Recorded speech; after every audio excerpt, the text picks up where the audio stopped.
Dad! Dad! Hey, how are you guys? The kids looked forward to weekly video calls with their father who was living abroad. I thought that after his tenure was over, we could live happily together again as a family of 4. But my name is Michelle. I got married to my husband Ian, whom I had been dating since high school right after university. It was our first love and had a whirlwind romance like in movies. Our marriage was smooth sailing for 5 years. We were blessed with 2 children. His work was going well and was working abroad on a project by himself. Raising 2 boys alone was a challenge, but being a full-time housewife with the help of my parents, I was getting by. It was a weekly video call with Ian that night. The kids were excited to be able to talk with him. By the scheduled time, I, the kids, and even my parents gathered in front of the computer. It was like a big family event. To be honest, I was longing to speak to him alone about my struggles and our future plans, which I couldn't let the kids hear. Hoping I would have a chance, I prepared my computer in front of my family in the living room. Hey, how are you kids? Have you been good boys? Ian smiled broadly when he saw their happy faces. He seemed to be well and looked the same as ever. The kids were busy talking non-stop about what they'd done and asked him when he would be back. My parents also enjoyed watching their bubbly conversations. I guess that was what it meant to have smooth sailing and be happy. After the Q&A session was over, the kids were exhausted. That was just as well. Ian lived in a country where there was a 12-hour time difference. They were normally in bed by that time, but for that specific occasion, they took a nap during the day to stay up. We'll put the kids to bed. You guys can talk in private if you like. My parents were considerate and left the living room with them.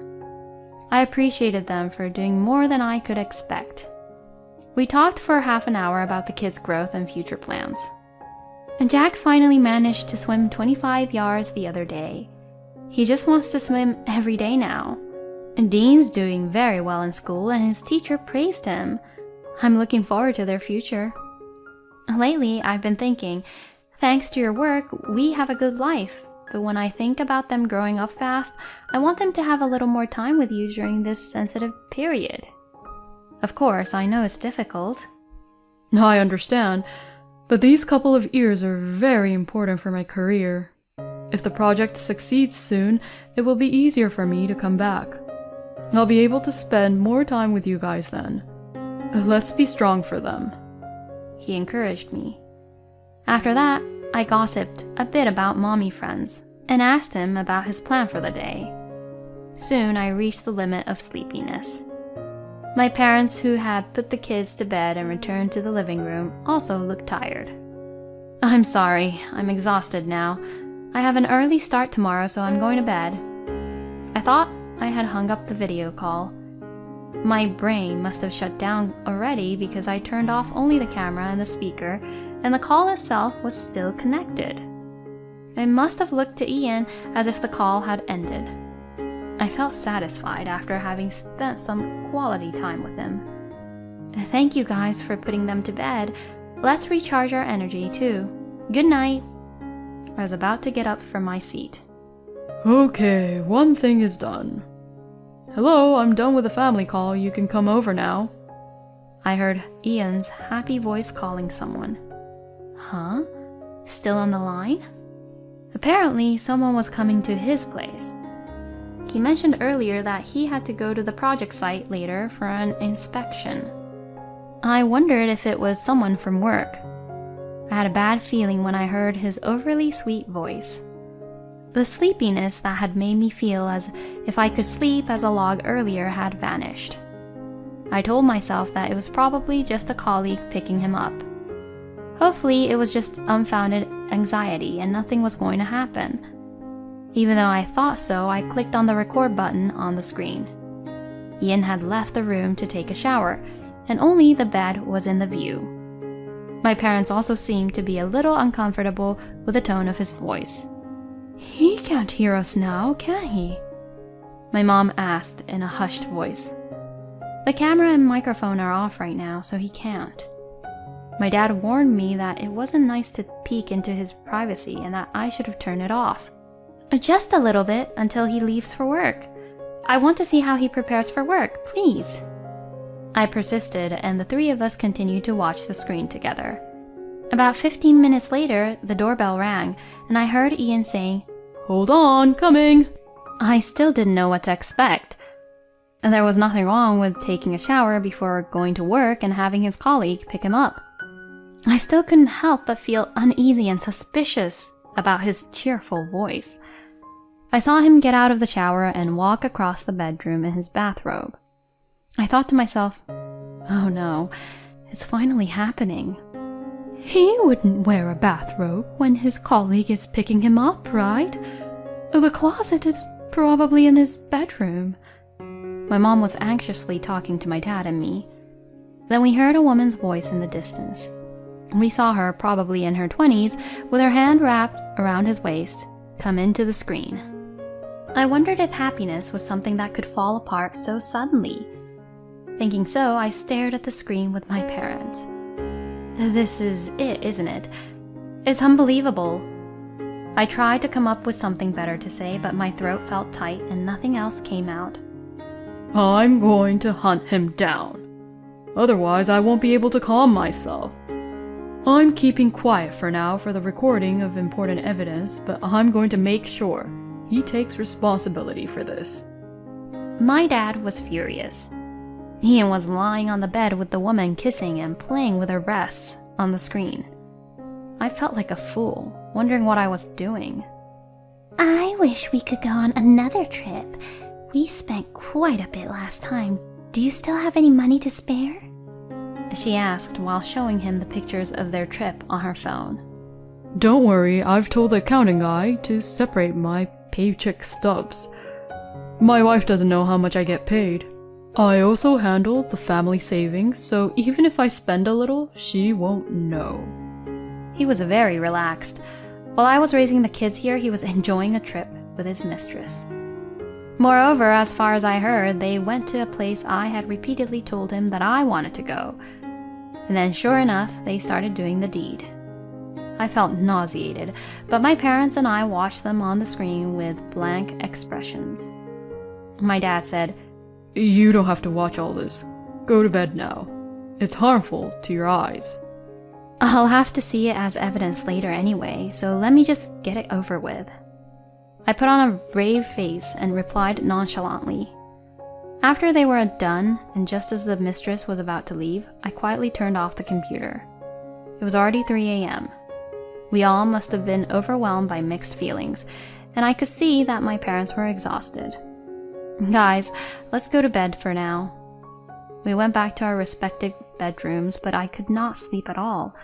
My body was too tired to move, but my brain was in a state of shock. My heart was beating 100 miles an hour. A sense of loss, a sense of despair, and an indescribable sense of closure overwhelmed me. I thought about what to do.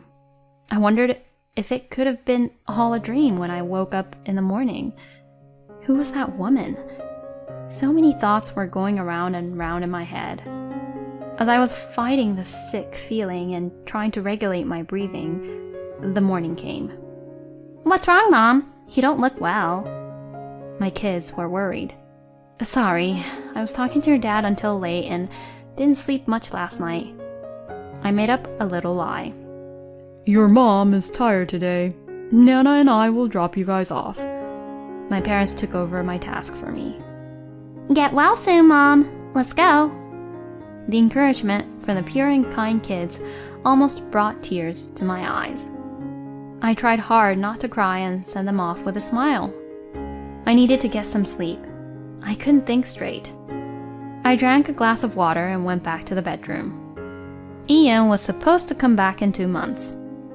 I had to prepare as much as I could before then and protect my kids no matter what. I swore to myself as I fell asleep. I must have been more exhausted than I thought. I slept until my kids came back. Mom, wake up. Grandpa wanted takeout today, so we got a pizza.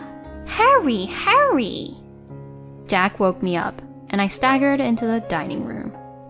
"Mommy, are you okay?" Dean looked at me worried. "Yes, I'm okay, thank you. I'm feeling much better seeing you boys. Did you have fun today?" I tickle them, pretending to be cheerful. Stop it! No! They were relieved to see me looking joyful. Seeing them happily play around, my parents also looked a little relieved.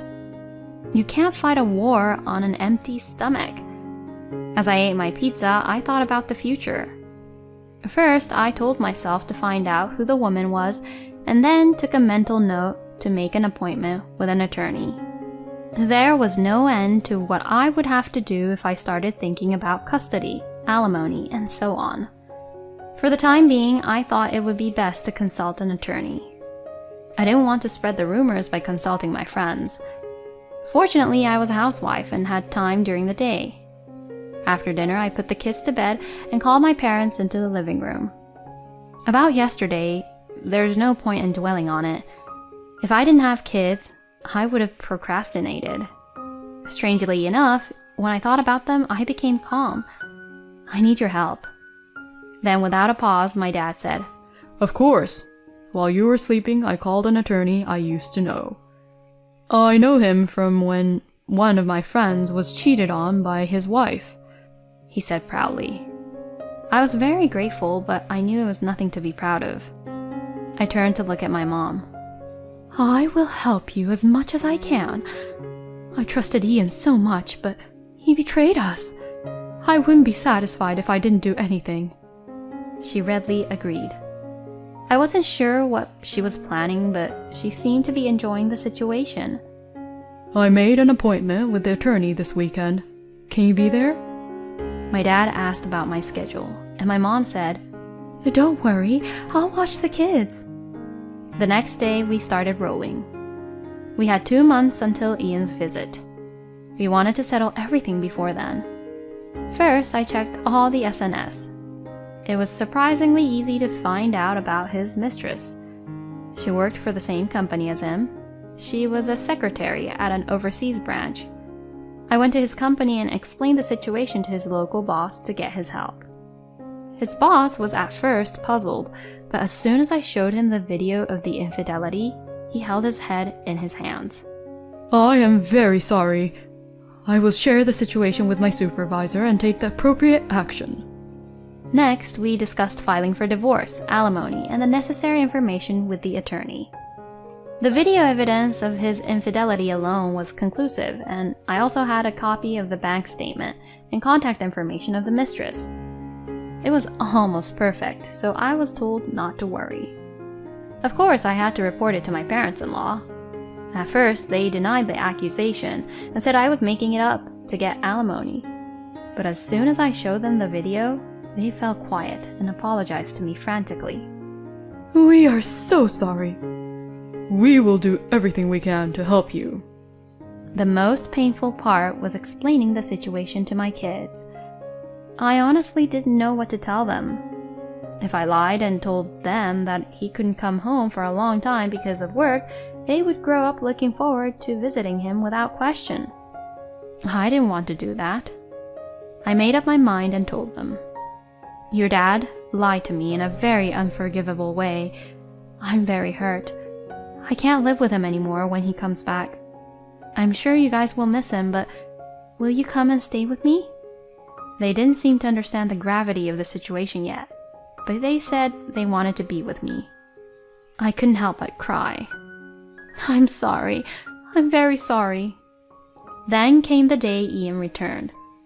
I told him that I had reserved a private room at a restaurant to welcome him home with the family. I waited for him with my parents, my in-laws, and his boss. As soon as he arrived at the restaurant, Is there anything you need to tell us? my father-in-law asked him, managing to suppress his anger. What's going on? Boss! All of you! What's this all about? He was flabbergasted by the situation. There's no point in keeping a secret. All I need is your signature. I slammed the divorce papers, alimony charge, and a letter of termination from his company. He was stunned and frozen.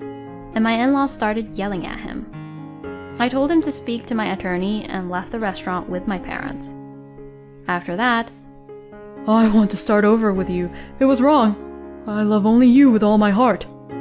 His forgive me messages rolled in non-stop, so I told him to go through my attorney and blocked him.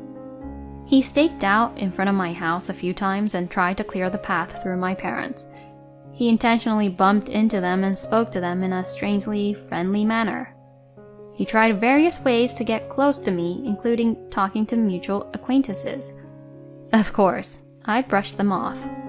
I called the police when he showed up at my house, and my parents completely ignored him. I told my friends the whole story and put the word out. He was completely isolated. I was told later that when I called the police, he got a little out of control. He was charged with assault and battery and joined the National Criminal Database. On the day of the court hearing, he asked to see the children at least once a month. When I asked him how dare he come to see them, he shrunk and fell silent. He did have the right to see them, so if they asked to see him, he was allowed to do so with me present for a limited time. Since he came back, he had been having a pretty spectacular time. He lost his family, was disowned by his parents, and was eventually laid off from his job.